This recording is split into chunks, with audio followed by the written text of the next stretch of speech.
In the shadowy alleys and crowded tenements of Victorian London's East End, a gritty subculture thrived, one of brutal prize fighting and audacious criminal enterprises. This was a world where bare-knuckle boxing wasn't just a sport, but a ticket to survival, and where the underprivileged carved their own path to notoriety. It was a place where fists could write a man's legacy, and cunning could turn an impoverished woman into a criminal queen.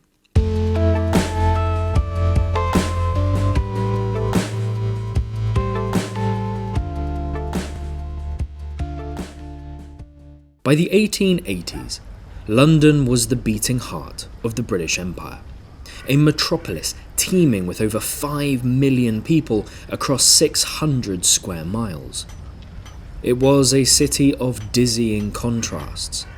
The grandeur of Westminster and Mayfair stood in stark opposition to the slums of Whitechapel and Spitalfields. The East End, in particular, became a melting pot of cultures and classes. As ships arrived from every corner of the empire, they brought immigrants seeking work and a better life. For many, that dream soon soured into a daily fight for survival.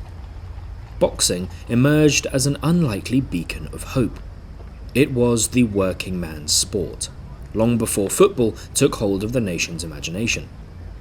The ring offered a place where sheer strength and grit could transcend social barriers, albeit at a bloody cost.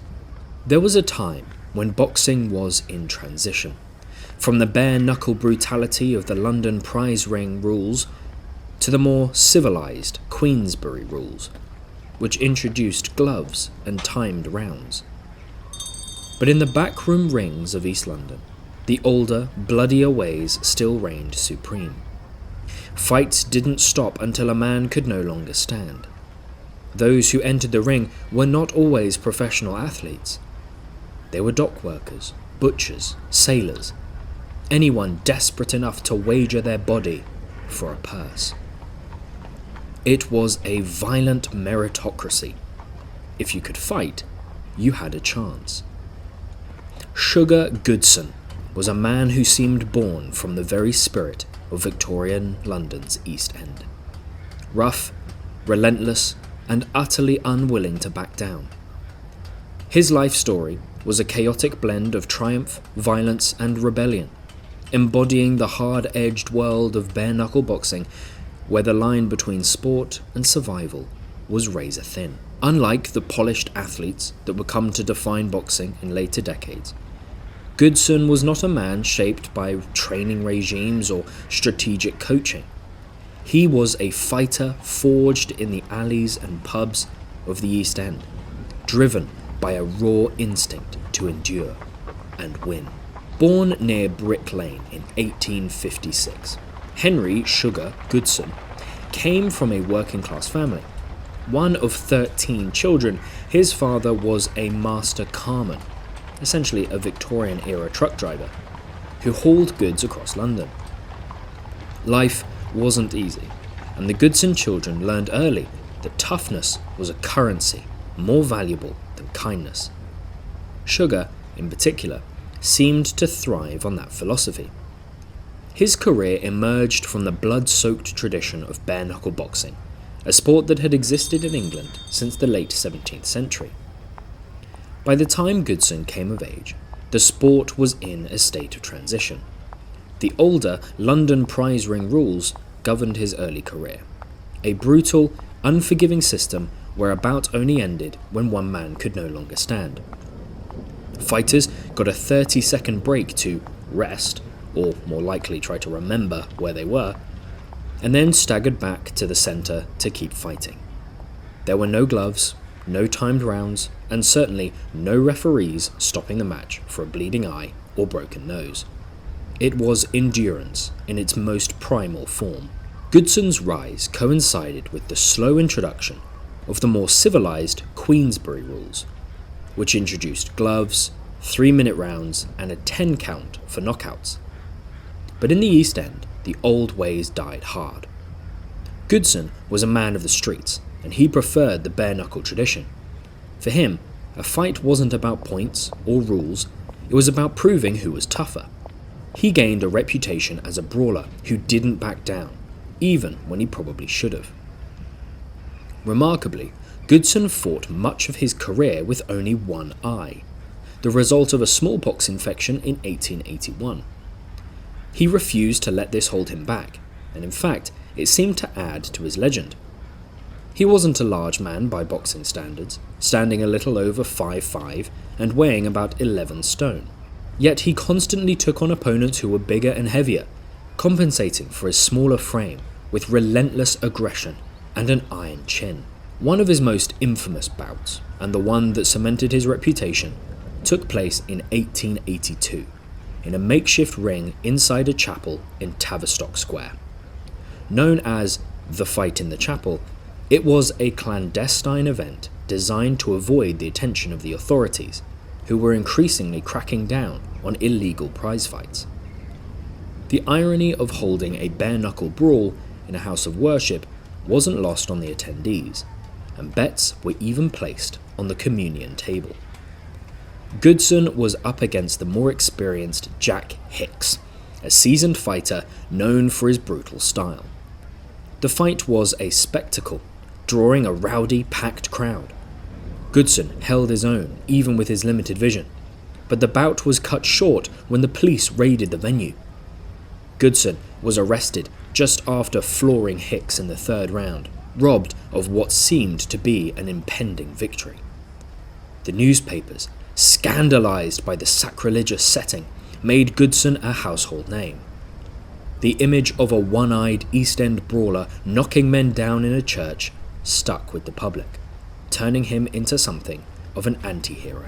His notoriety wasn't limited to the ring. Goodson was a fighter in all aspects of life, often to his detriment.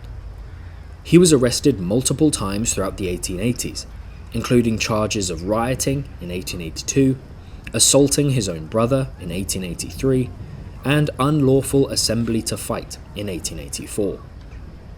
In 1890, he was brought in again for disorderly conduct and use of obscene language after a drunken street brawl. For Goodson, violence wasn't always a performance confined to the boxing ring. It was a way of life. Despite his chaotic reputation, Goodson had his own brand of honor. He was fiercely loyal to his fellow fighters and was known to give his winnings to down-and-out boxers who had fallen on hard times. He had little patience for what he saw as the posh boys of the West London boxing clubs, who fought under the new Queensberry rules with gloves and referees. To Goodson, that wasn't real fighting. By the 1890s, age and injuries, particularly his worsening eyesight, began to catch up with him. He transitioned into the life of a publican, running a pub near the docks where dock workers, sailors, and fellow fighters gathered. Even in semi-retirement, Goodson remained a figure of fear and respect. His pub became a gathering place for East End toughs, a smoky, rowdy haven where fights were settled with fists rather than words. Goodson himself was often the one to break up brawls, usually by throwing both combatants out into the street. But violence seemed to follow him like a shadow. He was arrested again in 1894 for hosting illegal prize fights in the back room of his pub, a nod to his refusal to leave the old ways behind. He didn't see boxing as a sport that belonged in clean, well-lit halls with timekeepers and gentlemen in bowler hats. For Goodson, it was a street sport, born from the grit and fire of the working class. The pub's walls were lined with faded posters of past fights. Despite his tough exterior, there were stories that hinted at a more complicated man. He was known to give free drinks to widows and families of men he had fought against, and he often intervened when local gangs harassed immigrants or smaller men. One tale that circulated the East End tells of Goodson stepping in to protect a young boy being bullied by older teenagers. He reportedly picked the ringleader up by his collar and growled, "If you want to pick on someone smaller than you, try me instead."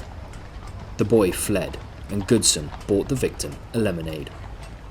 The end of his life was quieter than his roaring heyday, though only by comparison.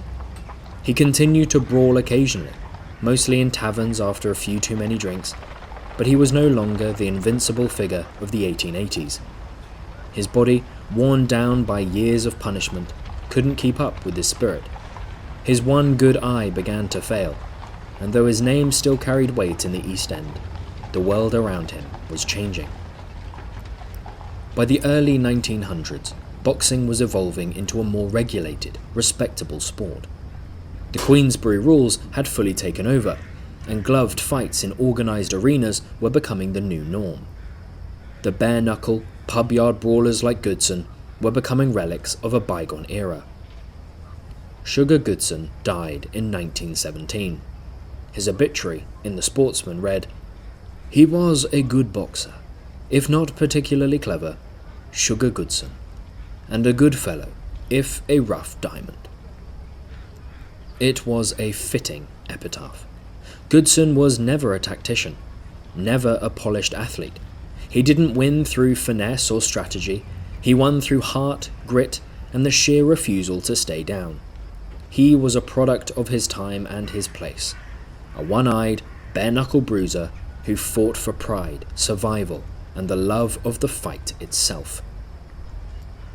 In many ways, Sugar Goodson embodied the East End spirit, tough, uncompromising, and fiercely loyal to his own. He didn't chase glory or fortune. He fought because fighting was what he knew. And when the world moved on without him, he didn't change, because he didn't see the need to. The legend of Sugar Goodson, the king of the river, the East End gladiator, lived on in London's backstreet boxing gyms long after his death. His name was spoken with both admiration and awe, a reminder of a time when men fought not for trophies or titles, but for the sheer right to call themselves fighters. Another such figure who embodied this brutal era was Hezekiah Moscow, a Jamaican immigrant whose journey to the East End was driven by dreams far removed from the blood and grime of the boxing ring. Moscow arrived in London with an unlikely ambition to become a lion tamer. In the dazzling, dangerous world of Victorian music halls and travelling shows, exotic animal trainers were treated as stars, commanding both fear and admiration. For a man from the West Indies, a career among London's entertainers promised a path to fame and financial stability, a far cry from the back-breaking labour offered to most immigrants. But reality rarely aligned with such dreams. When his plans fell apart, Moscow found himself in one of the few arenas where a man of his background could carve out a name for himself: the boxing ring. He quickly adapted to this new life, fighting under the name Ching Hook, a nickname that hinted at his speculated mixed heritage. Some contemporary newspapers even described him as a black Chinaman. Though the truth of his lineage remains uncertain, it was not uncommon for Caribbean immigrants to have diverse ancestry, and the East End's immigrant communities often blurred cultural lines. Moscow's rise in the ring was meteoric. By 1882, he was a household name, at least in East London, celebrated not only for his prowess as a lightweight boxer, but also for his larger-than-life personality. He wasn't content to be just a fighter. Like many who navigated the rough streets of London, he diversified his income wherever he could. By night, he fought in the ring. By day, he performed in music halls, singing for rowdy crowds. He even briefly returned to his original dream, working as a bear tamer at the East London Aquarium, a macabre Victorian attraction where wild animals were paraded for public amusement. However, his career in animal handling ended abruptly and controversially when the newly formed RSPCA charged him in 1884 with cruelly ill-treating 4 bears. The scandal tarnished his reputation, but did little to end his fame in the boxing community. For the East End crowds, Moscow wasn't just a boxer. He was a symbol of resilience, a man who had endured poverty, racism, and public disgrace without losing his fighting spirit. Moscow's matches became events in their own right. Fans admired his agility and determination, particularly when he faced opponents larger and more experienced than himself. The East End's boxing culture valued grit over pedigree, and Moscow embodied that ideal perfectly. He was known for his lightning-fast footwork and his ability to take a punch and keep coming back for more. His style wasn't refined or pretty, but it was effective. He fought like a man who had something to prove, not just to his opponents, but to a society that saw him as an outsider. His story, however, took a darker turn in the 1890s. After a decade-long career as both a boxer and a trainer, Moscow seemed poised to transition into a new phase of life. He had a wife and daughter, and many believed he would settle into a quieter existence. But instead, he vanished, leaving his family behind without a word. Some whispered that he had grown tired of London's relentless grind. Others speculated that a series of losses in the ring and his dwindling public appeal had driven him to despair. Years later, a fellow boxer claimed to have seen Moscow working on the docks in New York, a broken man, penniless and alone. The sighting was never confirmed, and his name disappeared from newspapers and records. It's possible he died anonymously, far from the city that once cheered his name. Hezekiah Moscow's life, like so many who fought their way through the East End, was a testament to both the promise and peril of Victorian London. He arrived in search of a dream and found something entirely different, a fleeting, brutal kind of glory. Though his ultimate fate remains a mystery, his legacy endures as a reminder of the resilience of those who refuse to let society define their worth. While Moscow and Goodson were lighting up the boxing ring, another legend was rising. Not in the ring, but in the shadows of the East End's criminal underworld. Mary Carr, a masterful con artist and pickpocket, led the notorious 40 Elephants, an all-female gang known for their daring heists, scams, and blackmail. Carr's rise was born of necessity. Her early life was marked by hardship and misfortune. Born in 1862 in Holborn, she was the daughter of a petty thief and a mother who died when Carr was still a child. Left to fend for herself, she quickly learned that survival meant playing by different rules, or breaking them entirely. By the age of 14, she had already been convicted of theft and was sent to a Church of England-run facility for fallen women. It was a place designed to reform girls like Carr, but instead of repentance, she emerged hardened and more determined than ever. Carr's natural charisma and sharp mind made her a powerful figure among the street gangs of London. By the late 1880s, she had risen to lead the 40 Elephants, an all-female criminal syndicate that traced its roots back to the 18th century. The gang operated out of Elephant and Castle, and their name reflected both their base of operations and the imposing, larger-than-life nature of their activities. Under Carr's leadership, the gang reached new heights of notoriety. The 40 Elephants specialised in shoplifting, or hoisting, targeting London's most prestigious department stores. They took advantage of the fashion trends of the time. Women's clothing, with its billowing skirts and layers of petticoats, provided ample hiding places for stolen goods. Carr and her gang would walk into high-end stores dressed as respectable upper-class women, charm the staff, and make off with luxury items tucked beneath their elaborate outfits. But shoplifting was only part of their empire. Carr masterminded a range of criminal enterprises, from pickpocketing to blackmail. One of the gang's most infamous scams involved luring wealthy, respectable gentlemen into secluded alleyways. A gang member would then accuse the man of inappropriate behaviour or assault, a damning accusation in Victorian society, where a man's reputation was everything. Faced with the threat of public scandal and arrest, most men would pay a hefty bribe to ensure the matter disappeared. Carr was known to personally orchestrate these cons, ensuring her girls played the roles perfectly. Beyond her cunning, Carr enforced an unbreakable code within the 40 Elephants, known as the Hoisters' Code. The gang operated with strict rules. No drinking before a job, all profits were shared equally, and betrayal was met with swift, often brutal punishment. This discipline, combined with Carr's strategic mind, kept the gang thriving for decades. The 40 Elephants became so feared that even the male gangs of the East End gave them a wide berth. Carr herself became a legend in her own time, renowned not just for her criminal exploits, but for her audacious style. She paraded through the streets in lavish dresses and adorned herself with diamond and furs, the spoils of her illicit success.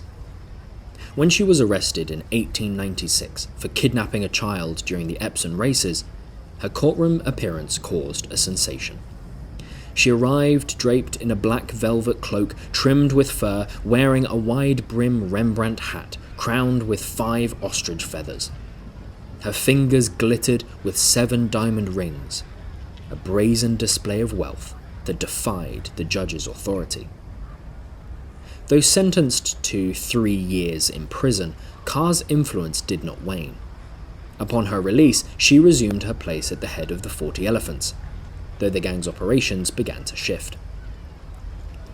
The emergence of department store security and the growing professionalism of the Metropolitan Police made large-scale shoplifting raids riskier. Still, Carr adapted, moving the gang into more complex schemes, including jewelry thefts and home burglaries. Her final years remained shrouded in partial mystery. By 1909, she was implicated in a high-profile jewelry heist at Ludgate Circus, but she avoided conviction. After that, her presence fades from the public record. Some sources suggest she retired from criminal life, living off her ill-gotten gains, while others claim she died destitute. The most persistent rumour, however, places her back in the East End, mentoring the next generation of female criminals, a shadowy, matriarchal figure passing on the tricks of the trade. What is certain is that her gang lived on. The 40 Elephants thrived into the 20th century under a new leader, Alice Diamond, an even more violent successor who wore a knuckle duster made from diamond rings. Yet Carr's legacy was undeniable. She transformed the gang from a ragtag group of shoplifters into an organised, disciplined criminal enterprise that rivaled the male gangs of London. Mary Carr's story stands as a defiant counterpoint to the Victorian ideal of womanhood. In an era when women were expected to be meek, subservient, and invisible, Carr made herself impossible to ignore. She built an empire from the shadows, commanding loyalty, fear, and respect, and proved that the East End's toughest criminals weren't always men. The 40 Elephants' legacy stretched well beyond Victorian London. They remained active into the 1920s and 30s, with Alice Diamond's successor, Maggie Hill, keeping the gang alive. Hill was the sister of the infamous gangster Billy Hill, one of London's most powerful criminals in the mid-20th century, showing just how deeply intertwined the 40 Elephants had become with the city's wider criminal network. In an intense and close-knit setting, like London's East End, it was inevitable that 2 giants of the underground boxing world, Hezekiah Moscow, the agile Jamaican immigrant known as Ching Hook, and Sugar Goodson, the one-eyed, iron-fisted local legend, would eventually face each other in the ring. Both men embodied the raw, unforgiving spirit of Victorian prize-fighting, though they couldn't have been more different in style and persona. Moscow, nimble and strategic, fought like a dancer with fists, weaving around larger opponents and striking with precision. Goodson, by contrast, was a brawler, relentless, powerful, and nearly impossible to put down. The fight was more than just a clash of fighters. It was a clash of identities. The immigrant rising to fame versus the hardened East End native. For the crowds, it wasn't merely about who would win. It was about whose story they believed in more. The quick-witted underdog with a mysterious past, or the local bruiser who never backed down. The bout took place in 1883 in a clandestine venue deep in the heart of Spitalfields, an abandoned warehouse where the air reeked of smoke, sweat and anticipation. The fight wasn't legal, of course. Most of the bare-knuckle bouts at the time weren't. Word of the match spread through the East End like wildfire, and by nightfall, the warehouse was packed with dock workers, street hawkers, gamblers, and a scattering of upper-class thrill-seekers who had come slumming for the night. Moscow was the clear crowd favourite. His fast rise from a hopeful immigrant to a celebrated lightweight champion had won him admiration from the East End's diverse communities, especially among other immigrants who saw his success as proof that they too could find a way to thrive in London. Goodson, on the other hand, commanded the loyalty of the working-class locals who saw him as one of their own. A hard-drinking, hard-hitting scrapper who embodied the grit and defiance of the East End's toughest streets. The tension in the air was palpable as the fighters entered the ring, a makeshift square outlined by barrels and crates. Goodson, bare-chested, scarred, and thick with muscle, looked every bit the intimidating veteran. Moscow, leaner and quicker, bounced on his toes, his trademark smirk visible even in the dim light. The fight began fast. Moscow darted in and out, landing quick, stinging blows on Goodson's face. He used his speed and footwork to keep the larger man chasing him around the ring. The crowd roared with each jab that snapped Goodson's head back, but the old bruiser wasn't easily rattled. He absorbed the punishment, his one good eye fixed on Moscow with predatory focus. By the third round, Goodson shifted his approach. He stopped trying to chase Moscow and instead let him come to him. And when he did, Goodson struck like a sledgehammer. He caught Moscow mid-dodge with a powerful right hook to the ribs that sent the smaller man sprawling. The crowd erupted. Moscow barely made the 30-second recovery count, the brutal rule under London prize ring rules. But when he stood, he wasn't smiling anymore. He was angry. The next 2 rounds saw Moscow fighting smarter, keeping just out of Goodson's reach while punishing him with body shots and jabs. He knew he couldn't outslug the older man, but he could wear him down. Goodson, bleeding from a cut over his eye and breathing heavily, pressed forward like an unstoppable force. He managed to corner Moscow again and landed a devastating uppercut that nearly ended the fight. Moscow staggered, but didn't fall. The crowd went wild, half cheering for Goodson's raw power, half willing Moscow to stay on his feet. The 7th and final round was a spectacle. Both men were battered, bloody, and barely standing. Goodson threw a haymaker meant to finish it, but Moscow ducked it and countered with a lightning-fast series of blows to Goodson's ribs and jaw. The larger man stumbled, and for the first time in his career, Sugar Goodson hit the floor. The room exploded with noise. Moscow staggered backwards, exhausted and barely conscious, but still standing. Goodson, dazed, tried to rise before the count, but couldn't. The fight was over. Hezekiah Moscow had won. The aftermath was as legendary as the fight itself. Goodson, battered but not bitter, reportedly walked over to Moscow after the match, shook his head and said, "You fight like a lion, lad. Don't waste it." It was a rare show of respect from a man not known for giving compliments. The fight cemented Moscow's place as a true East End hero, and it softened Goodson's public image, from an unstoppable brawler to a man who could lose with dignity. For the East Enders who witnessed it, the bout wasn't just about 2 men fighting. It was about the clash of old and new, the unrelenting spirit of the East End embodied in both men meeting head-on. Though they never fought again, their names would be spoken together in hushed reverence for years to come. The immigrant lion and the one-eyed gladiator, two legends of London's darkest, toughest streets. The East End of Victorian London wasn't just a setting for these stories. It was an active, shaping force. It was a place where immigrants and outcasts could fight, sometimes literally, for a place in a world that tried to push them aside. The boxing rings and criminal networks weren't just paths to survival.